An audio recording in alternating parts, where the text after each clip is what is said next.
Well, we have sadly seen this before, in fact, too many times. A man with a gun randomly killing people, this time in a church in South Carolina.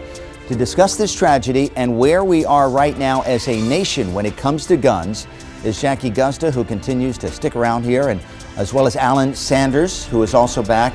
And two new guests, Riley Wilson, he's the community editor from Color Lines magazine, which focuses on, among other things, race and culture. And via Skype, renowned forensic psychologist Dr. Jay Richards. Everyone, welcome back, and thank you for joining us as well. Boy, I've said this almost isn't news anymore because it happens sadly with so much frequency, where somebody with a gun goes into a movie theater or goes into a church or goes into a store and just starts shooting.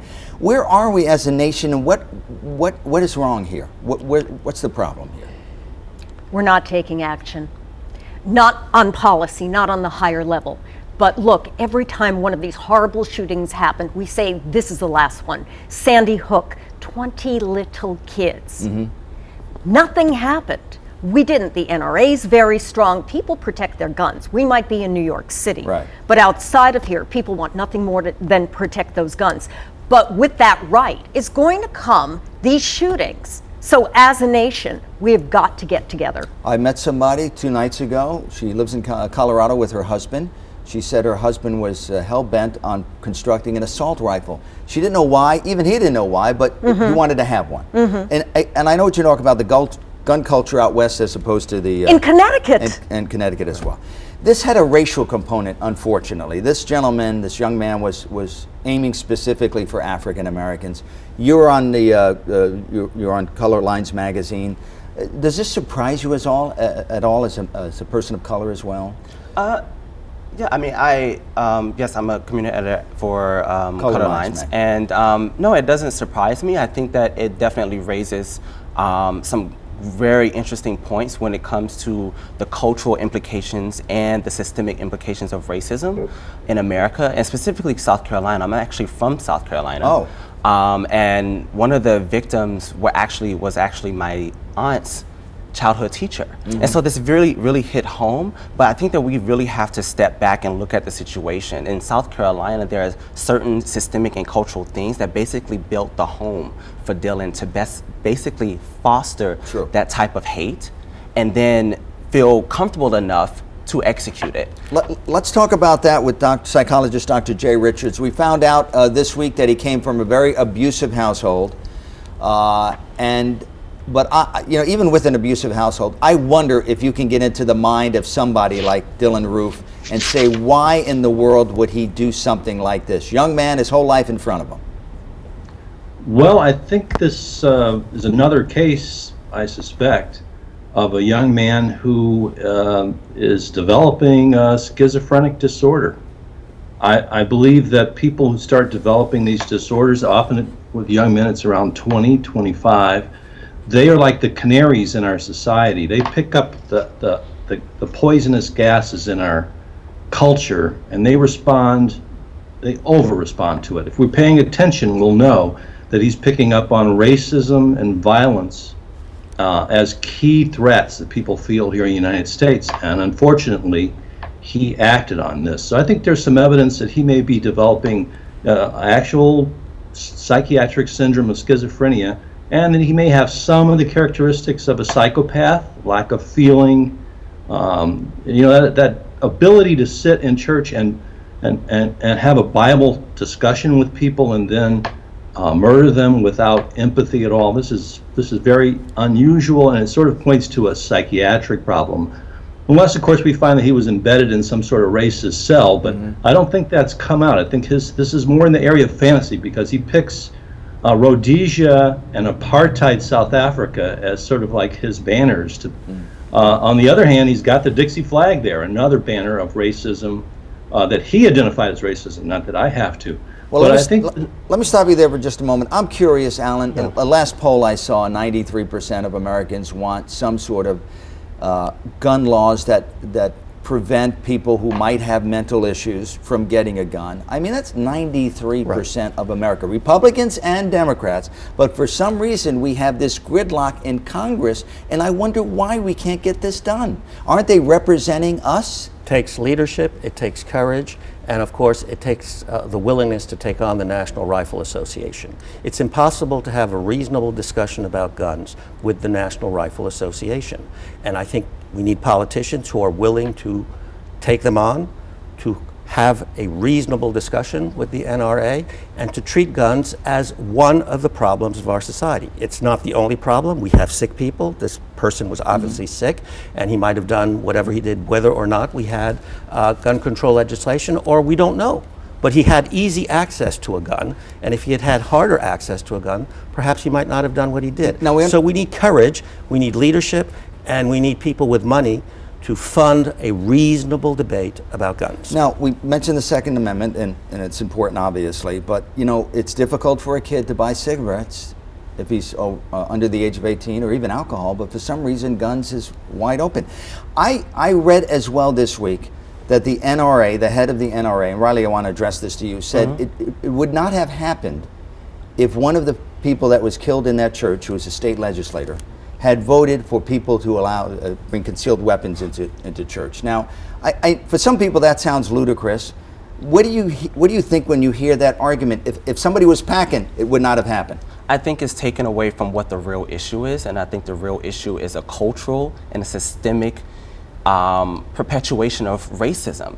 And you can see the symbolism on the state grounds with the Confederate flag. I mean, I remember when there were protests after protests to get it removed, and all they did was put it from one place and put it to another place on the state grounds. This is a perpetuation of the same thing that we're seeing. If we're going to put all of the issue on guns, I think, you know, America is a gun country. We love our guns. But we also have to take notice of what drove him to do this. Jackie, two questions. Is this a diversionary tactic by the NRA? No, no. Where they say, hey, you know, he didn't vote for a bill that could have had somebody packing heat in there and it wouldn't have happened this way, which I hear often when these things happen. Right. Every time there's some kind of shooting, some kind of massacre, they get together and they've got to come up with their reasoning. They do this, either everybody packs guns or we're going to have more mass shootings. Well, they did that with Newtown. Had the teachers had a gun, or had there been somebody in there with a gun. But every time that I have read one of their explanations, it is apart from reality and practicality. For instance, I am a college instructor.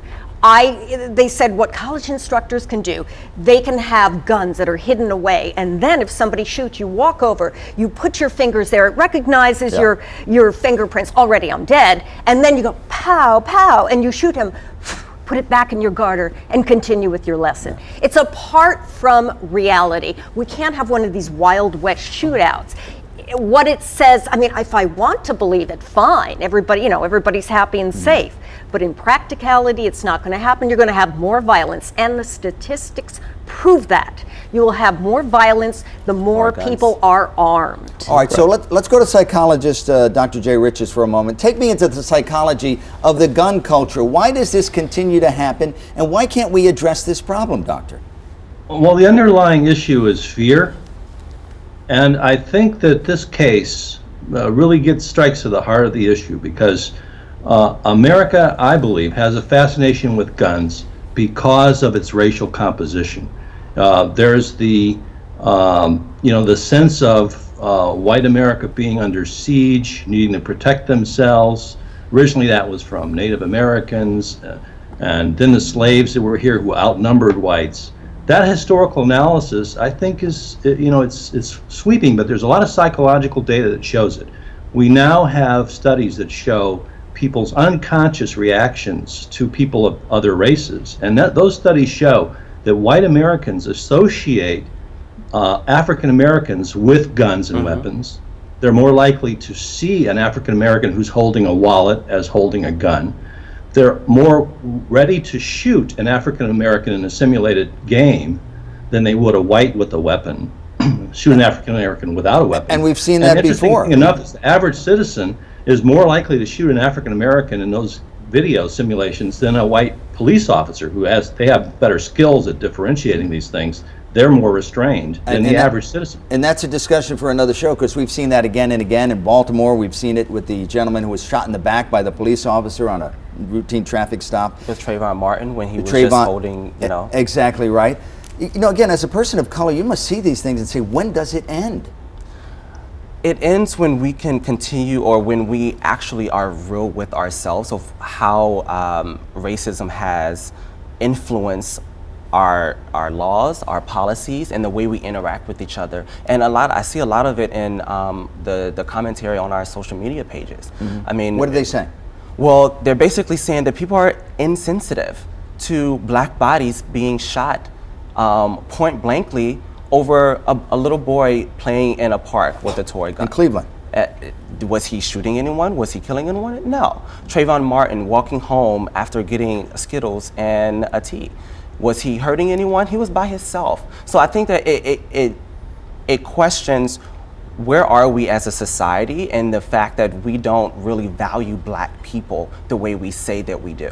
Well, what was Newtown? I thought was the crossroads there. Right. We had kids, and if something didn't happen after Newtown, when young kids, innocent kids, were killed, then will this ever be resolved? Well, it won't be resolved in the short run. But again, I'm harping on trust. But moving off that slightly. We live in polarized times. Everybody wants to win an argument. Everybody is right, and everybody on the other side is wrong. We have lost the ability to communicate effectively one with another. You see compromise. That Democrats with Republicans. You see that Black America with White America. You see that business with labor. There's a lack of discussion with all the communication innovations that we have in the internet. People don't communicate. They basically want to win an argument. We have to learn as a society to start talking to each other and listening again, and using the innovations of technology to talk rather than to win arguments. And I think race is certainly one of those things we need to talk about, but across the board we need to talk instead of argue. We're going to have to leave it there. I'm so sorry we've run out of time. This again is a discussion that could go on for several hours. Jackie Guzda, thank you very much. Riley Wilson from Color Lines Magazine, and of course Alain Sanders. We appreciate your time, and Dr. Jay Richards via Skype. We appreciate you coming here as well.